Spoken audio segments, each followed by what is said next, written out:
Also, we have Brandon here, and he's actually from the Valley. We were just talking about this, that very few people are from here. But Brandon's from here, born and raised. Where'd you go to high school? Perry High School. Perry High School. Yep. That's a legit high school, man. Yeah, man. Some athletes. Yeah, Brock Purdy, especially one of them. Heck yeah. Yeah. What did you play growing up? Basketball. I played basketball my entire life. Basketball your entire life, right? So did you you miss it? Yeah, I definitely miss playing basketball. But I really enjoy, because I was in the military. Okay. I got out of the Army in 2021, and I was missing sort of that like community feel, going through the suck together, and so I just really enjoy CrossFit now. So you got introduced to CrossFit 2021? Yep. All right. So, not that far into it. Mm-hmm. You remember the first workout you did?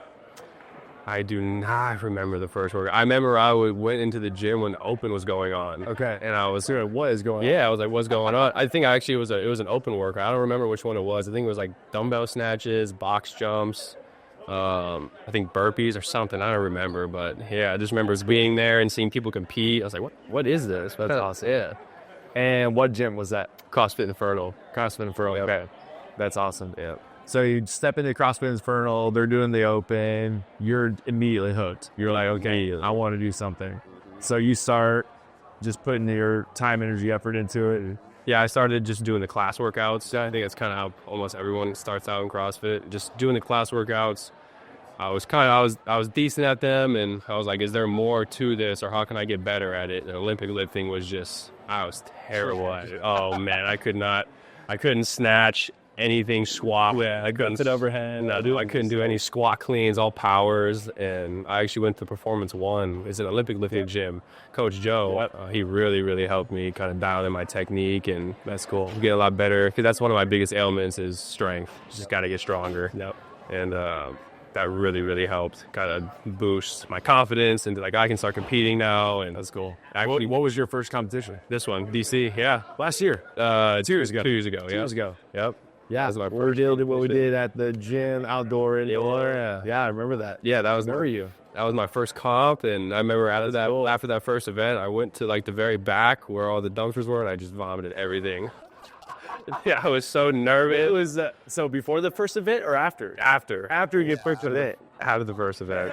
I'm trying to think of what that first event was.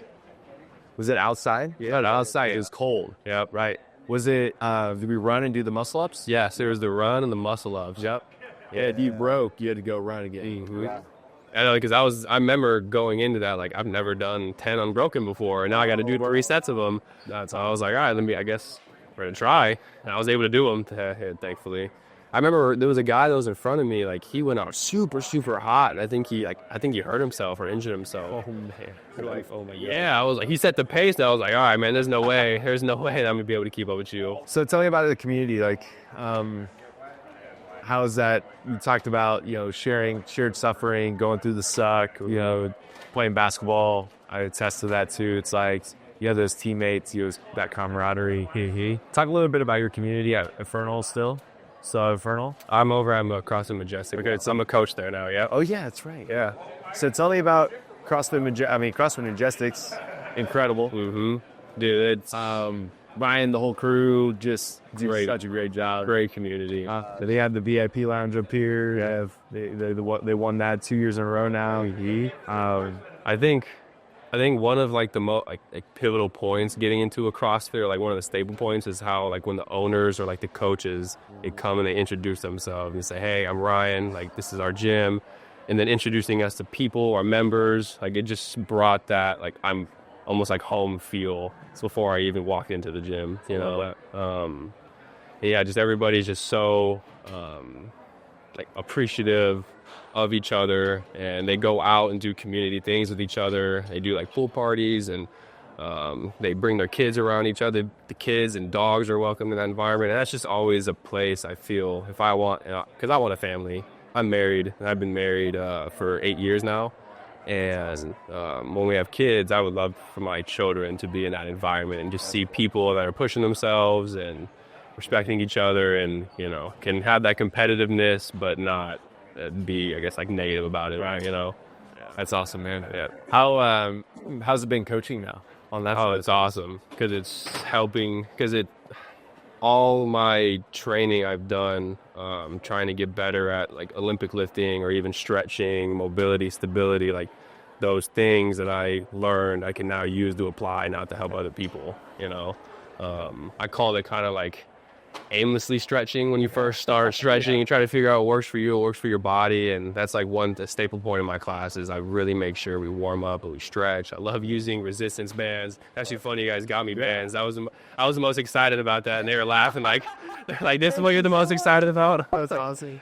Yeah, man, just like, learning through suffering or mastering a craft and being able to use the thing that you become good at to spread it into the community and help other people has been such a great. Tell me a little bit about how CrossFit now, like talk about the community, talked about, the competitiveness, talk about shared suffering, all those things. Like, how is that translated now in your life outside of the box, like outside of the gym, in your personal life?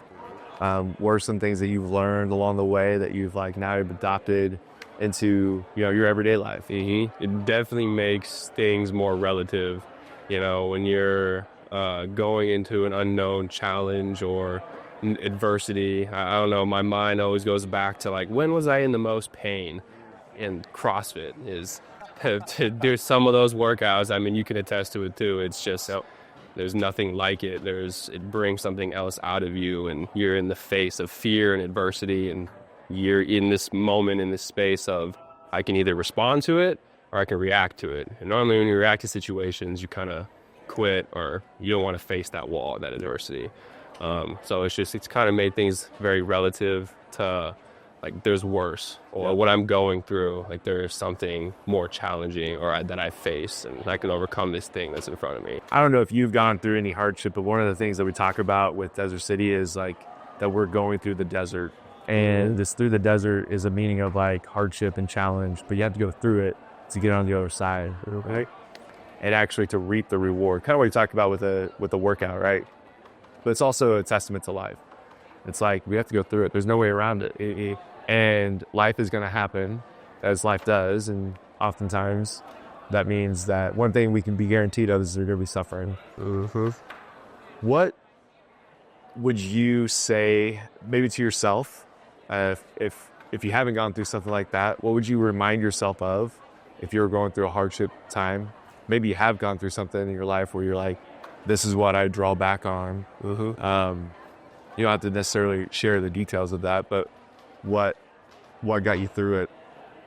Or you also give it an angle of how would you coach somebody, that's gone through a hardship time, and the principles that you've learned through CrossFit.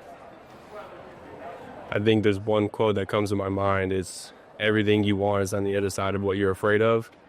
And that's, I think, where true presentness lies. When you're in the face of something unknown and challenging, adversity,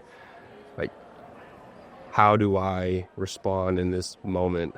I can either find all the reasons to not do it, meaning limiting yourself from the lessons that you can learn through pushing past this thing you're afraid of, or I think one of the things, and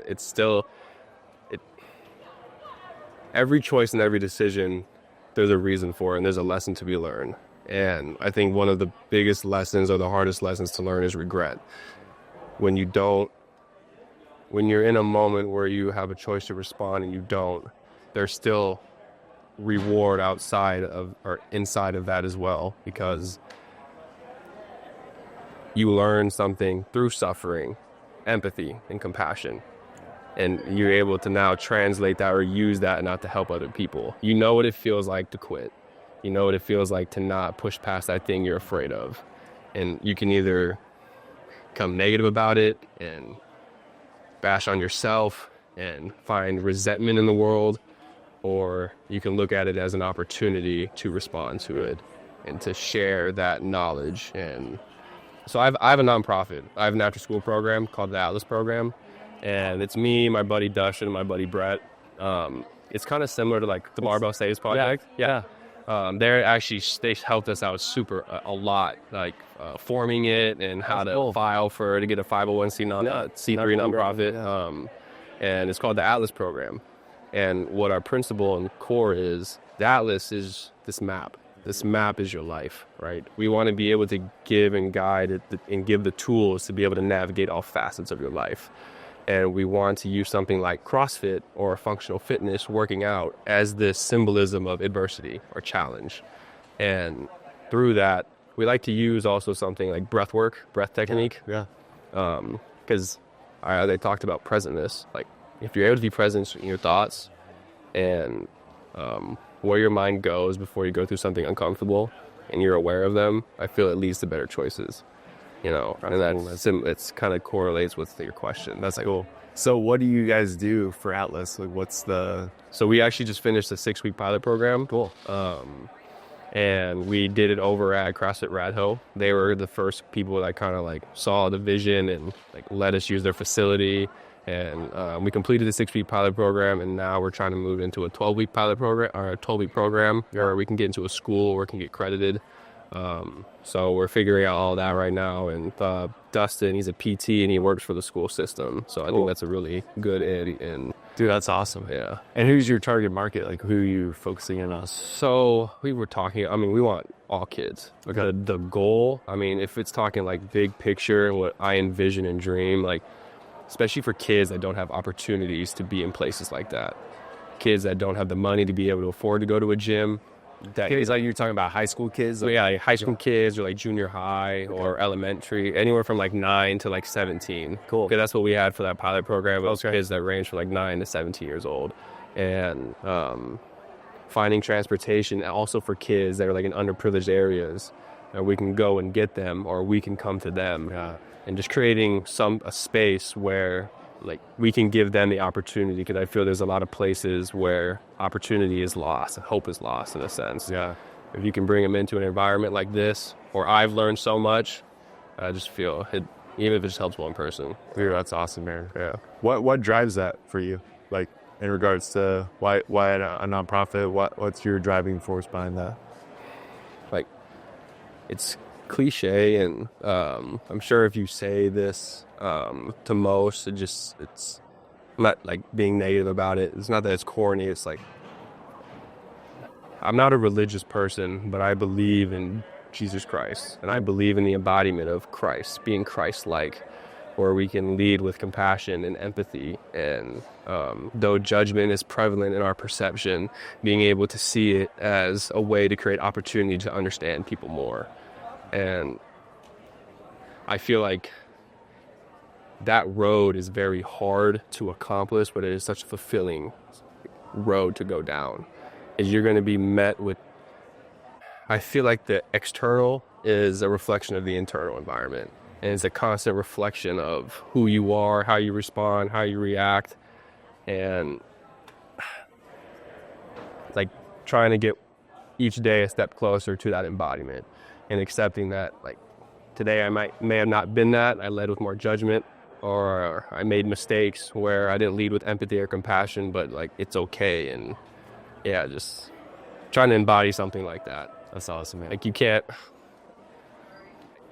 it's not silly to think you can change the world on a macro, but it starts on a micro with how you talk to people, with how you treat people, and then that domino effect.